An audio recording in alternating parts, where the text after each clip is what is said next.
चल रहा है। इसमें हम आपके लिए एसएससी जीडी और यूपीपी के कुछ क्वेश्चंस जीके के लाते हैं और इसका एनालिसिस किया जाता है। ठीक है, चलिए शुरू करते हैं हम अपना पहला क्वेश्चन।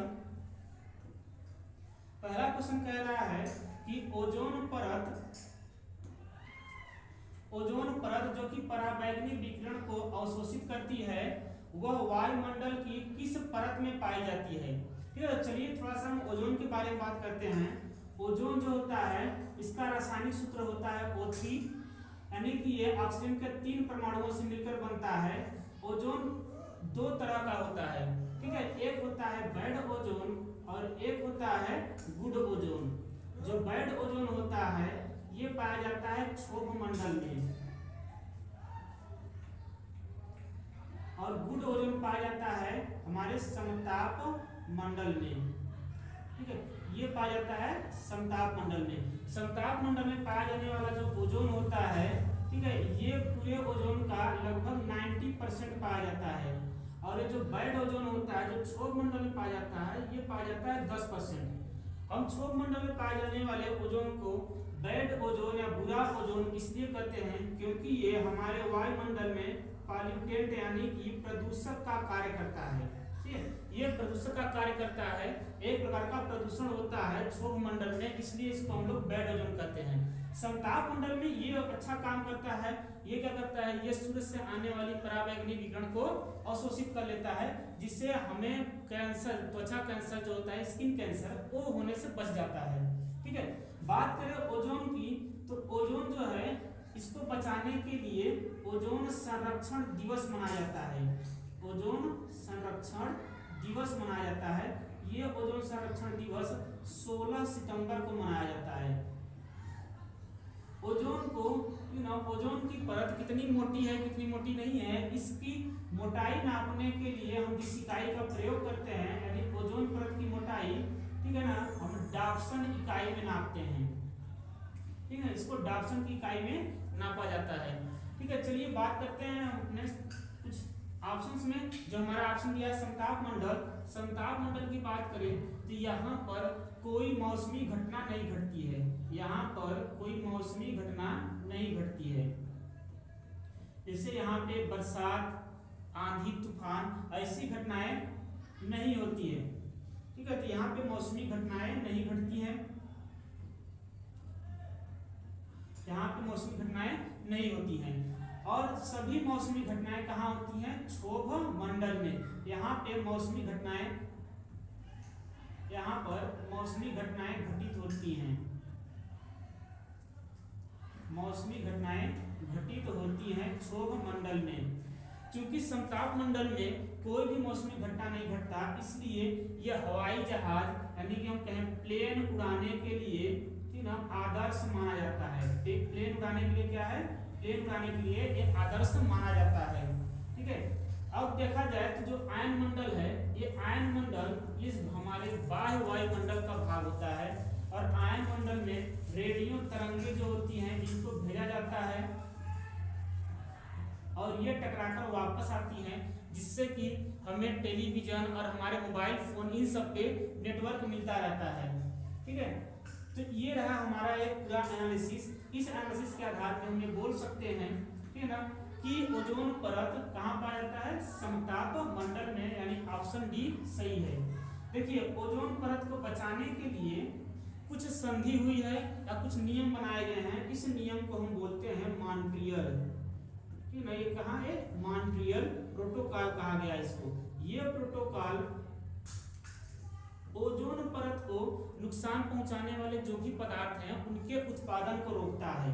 तो अगर बात करें तो मॉन्ट्रियल प्रोटोकॉल किसके उत्पादन को रोकेगा, तो ये रोकता है CFC के उत्पादन को। CFC यानी क्लोरोफ्लोरोकार्बन। ठीक है, ये क्लोरोफ्लोरोकार्बन को रोकता है। क्लोरोफ्लोरोकार्बन जो CFC होता है, इससे ओजोन परत को काफी नुकसान पहुंचता है। तो इस तरीके से हमारा ऑप्शन नंबर डी क्या है, करेक्ट ऑप्शन है। चलिए हम अपने नेक्स्ट क्वेश्चन पे चलते हैं। नेक्स्ट क्वेश्चन कह रहा है कि निम्नलिखित में से किसने बंगाल में द्वैध शासन प्रणाली को समाप्त किया। ठीक है, तो द्वैध शासन प्रणाली को बंगाल में सबसे पहले लगाया किसने था? तो लगाया था इसको रॉबर्ट क्लाइव ने। रॉबर्ट क्लाइव ने द्वैध शासन को बंगाल में लगाया था। इसको समाप्त किसने किया था? इसको समाप्त किया था वारेन हेस्टिंग ने, यानी हमारा ऑप्शन नंबर सी सही है। अब ऑप्शन पे बात करें तो ये है हमारा एक option Lord Cornwallis. Lord Cornwallis ने भारत में अस्थाई बंदोबस्त व्यवस्था को लाया। अस्थाई बंदोबस्त व्यवस्था लाया था। ये बंदोबस्त व्यवस्था सन 1793 में लाया गया। ये 1793 में लाया गया था। लॉर्ड कॉर्नवालिस को सिविल सेवा का जनक माना जाता है। इसको सिविल सेवा का जनक कहा जाता है। सिविल सेवा का जनक लॉर्ड कॉर्नवालिस को कहा जाता है। बात करें लॉर्ड कॉर्नवालिस की, तो लॉर्ड कॉर्नवालिस की समाधि जो है ये उत्तर प्रदेश के गाजीपुर जिला में इसकी समाधि बनी है। गाजीपुर जिला में क्या है? समाधि इसकी बनाई गई है लॉर्ड कॉर्नवालिस की। ठीक है, बात करें लॉर्ड डफरिन की, तो लॉर्ड डफरिन जो है, ठीक है ना, इसी के शासनकाल में भारतीय राष्ट्रीय कांग्रेस की स्थापना हुई थी। कांग्रेस की स्थापना की गई थी। इसकी स्थापना सन 1885 में की गई। ठीक है, लॉर्ड डफरिन के समय पे ही। अब हमारा जो ऑप्शन है वारेन हेस्टिंग। वारेन हेस्टिंग के बारे में बात करें तो ये वारेन हेस्टिंग भारत का पहला, भारत में बंगाल का, कि ना, ये बंगाल का पहला, यह बंगाल का पहला गवर्नर जनरल बना। बंगाल का पहला जनरल किसको माना गया? वारेन हेस्टिंग को माना गया था। ठीक है, इसके ऊपर महाभियोग लगाया गया था। एक ऐसा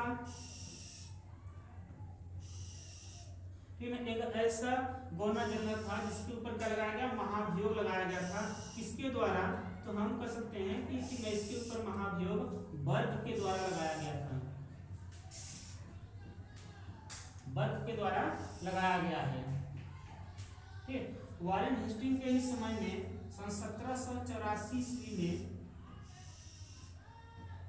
एशियाटिक सोसाइटी की स्थापना की गई थी। एशियाटिक सोसाइटी की स्थापना इसी के समय में की गई थी। तो ये रहा इस प्रश्न का पूरा एनालिसिस। इसका करेक्ट आंसर जो होगा वो होगा वारेन हेस्टिंग, यानी कि ऑप्शन नंबर सी। ठीक है, चलिए हम अपने नेक्स्ट क्वेश्चन चलते हैं। नेक्स्ट क्वेश्चन कह रहा है कि निम्नलिखित में से कौन सा देश क्वाड समूह का सदस्य नहीं है? ठीक है, तो जो क्वाड ग्रुप बना था, इस क्वाड ग्रुप में 4 सदस्य थे। पहला कौन कौन है? इसमें एक है यूएसए, दूसरा है इंडिया, तीसरा सदस्य इसका ऑस्ट्रेलिया और चौथा है जापान। इस ग्रुप में आपका फ्रांस नहीं है, यानी ऑप्शन नंबर ए हमारा करेक्ट आंसर है। ठीक, चलिए नेक्स्ट क्वेश्चन देखते हैं। नेक्स्ट क्वेश्चन में कह रहा है कि निम्नलिखित में से किसकी कोशिकाओं में कोशिका भित्ति नहीं होती है? ठीक है, तो कोशिका भित्ति जो होता है ये मानव कोशिका में नहीं पाई जाती है। ठीक है, इसका करेक्ट आंसर कौन सा है? करेक्ट आंसर डी हो गया है।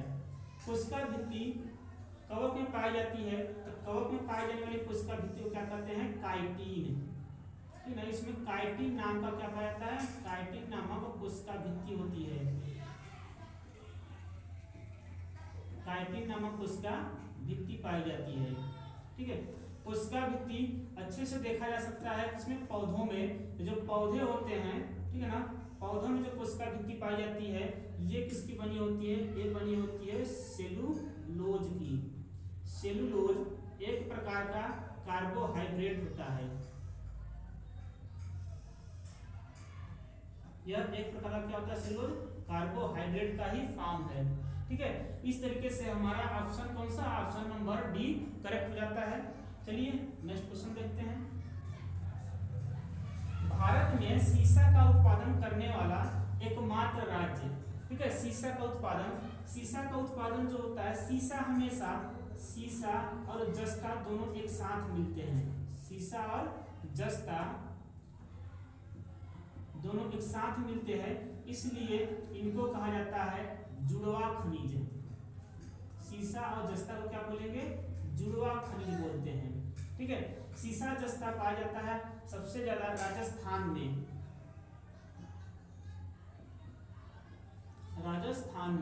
राजस्थान में एक खान है जिसका नाम है जावर की खान। इस खदान में सबसे ज्यादा मात्रा में शीशा और जस्ता निकाला जाता है। ठीक है। राजस्थान में जस्ता का खनन किया जाता है रामपुर अबूचा की खान से। यहाँ से भी, ठीक है, यहाँ से भी जस्ता आपका प्राप्त किया जाता है। ठीक, तो करेक्ट आंसर इसका राजस्थान, ऑप्शन नंबर ए होगा। बात करते हैं यहाँ पे मध्य प्रदेश में। तो मध्य प्रदेश में खनन क्षेत्र, बहुत अच्छा खनन क्षेत्र माना जाता है बालाघाट।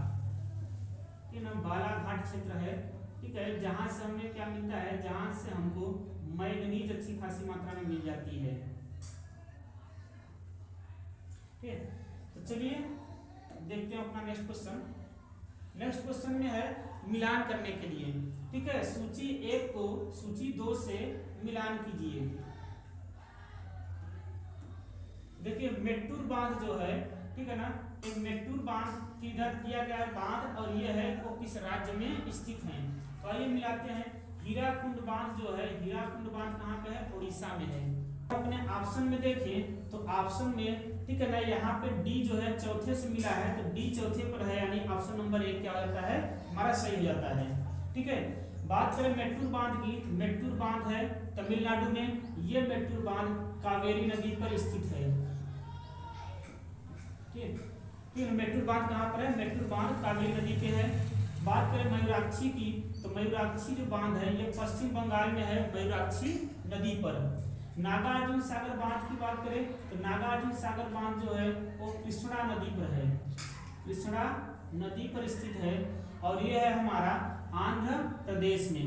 अभी हमने हीराकुंड बांध की बात की, तो हीराकुंड बांध जो है ये उड़ीसा में महानदी पर स्थित है। ये हीराकुंड बांध कहाँ पर है? महानदी पर स्थित है। इस प्रकार से अगर हम इसका मिलान करें तो ए का 1 हो जाता है, बी का जो है हमारा, बी का 3, सी का 2 और डी का 4 हो जाता है। इस प्रकार से हमारा ऑप्शन ए जो है ये सही है। ठीक है, जिसका करेक्ट ऑप्शन ए है। चलिए नेक्स्ट क्वेश्चन देखते हैं। नेक्स्ट क्वेश्चन कह रहा है तुर्कान ए चिहलगानी, ठीक है ना, या दल चालीसा, ठीक है ना, का गठन किस संतलकालीन शासक ने किया था? ठीक है ना, तो ये जो तुर्कान चिहलगानी है इसका गठन इल्तुतमिश ने किया था। ठीक है, जो इल्तुतमिश है, इल्तुतमिश दिल्ली सल्तनत का वास्तविक संस्थापक माना जाता है। इससे हम क्या कहते हैं, जो दिल्ली सल्तनत है, दिल्ली सल्तनत का वास्तविक संस्थापक माना जाता है, वास्तविक संस्थापक माना जाता है इल्तुतमिश को। ठीक है, इल्तुतमिश शासक बनने से पहले बदायूं का गवर्नर था। ये जब शासक बना तो इससे पहले ये, ठीक है ना, बदायूं का गवर्नर था। इसने इक्ता प्रथा चलाई थी। पहला शासक था जिसने इक्ता प्रथा चलाई। इल्तुतमिश ने शुद्ध अरबी के सिक्के चलाए थे। जो अरबी का सिक्का था, एक सिक्का इसने चांदी का चलाया और दूसरा तांबे का सिक्का चलाया था। क्यों ना, 2 तरह का इसने सिक्का चलाया, एक चलाया था चांदी का और दूसरा तांबे का। तो जो चांदी का सिक्का था, चांदी के सिक्के को टका कहा गया और तांबे के सिक्के को जीतल कहा गया। ठीक, बात करें अगर हम यहाँ पे, ठीक है ना, कुतुबुद्दीन ऐबक की, तो कुतुबुद्दीन ऐबक, ठीक है ना, इसने गुलाम वंश की स्थापना की, गुलाम वंश की स्थापना की थी। है ना। गुलाम मस्जिद की स्थापना किसने किया? कुतुबुद्दीन ऐबक ने किया था। कुतुबुद्दीन ऐबक को लाख बख्श कहा जाता है, इसको लाख बख्श कहा गया, ठीक है। इसने 2.5 दिन का झोपड़ा बनवाया था।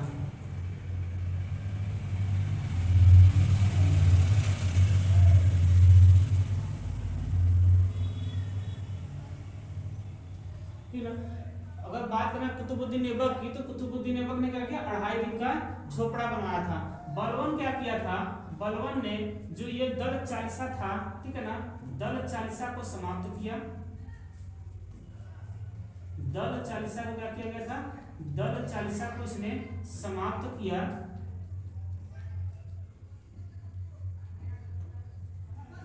इसने नवरोज और सिजदा, नवरोज और सिजदा जैसे प्रथा को चलाया था, ठीक है। कुतुबुद्दीन ऐबक की बात हुई, बलबन की बात हो गई। अब बात हो रही है तुगलक की, मोहम्मद बिन तुगलक की। मोहम्मद बिन तुगलक ने सांकेतिक मुद्रा चलाया था, ठीक है, जो बेहद असफल रहा, ठीक है। लेकिन पूछा जाता है बार बार क्वेश्चन कि सांकेतिक मुद्रा किस सल्तनत कालीन शासक ने चलाया? तो सांकेतिक मुद्रा मोहम्मद बिन तुगलक ने चलाया था। चलिए चलते हैं अपने नेक्स्ट क्वेश्चन पे। नेक्स्ट क्वेश्चन कह रहा है कि एक कोयला क्षेत्र दिया गया है, सूची 1 में कोयला क्षेत्र है और सूची 2 में जो है वो हमारा राज्य है, यानी ये क्षेत्र किस राज्य से संबंधित है। तो चलिए देखते हैं। जो कर्णपुरा है, एक कोयला क्षेत्र हमारा झारखंड में पाया जाता है, ठीक है, यानी ए का क्या हो गया? ए का 3 हो गया। बात करें नेवेली का, तो नेवेली पाया जाता है तमिलनाडु में, तो सी का हो गया 2, ठीक है। कोरबा क्षेत्र जो है वो पाया जाता है हमारा छत्तीसगढ़ में, तो डी का 1 हुआ।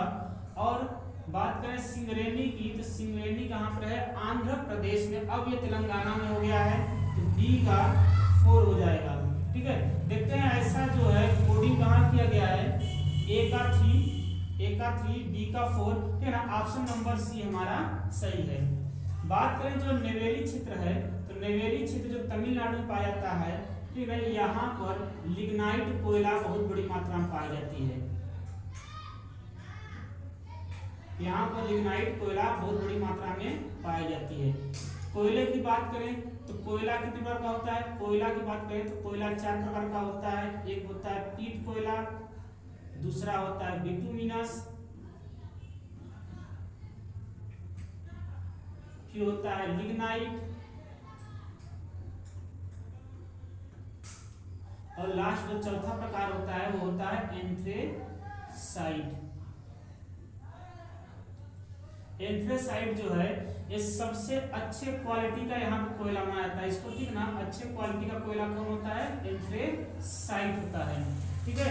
तो आज का ये हमारा एनालिसिस पूरा हुआ, ठीक है। तब तक के लिए जय हिंद।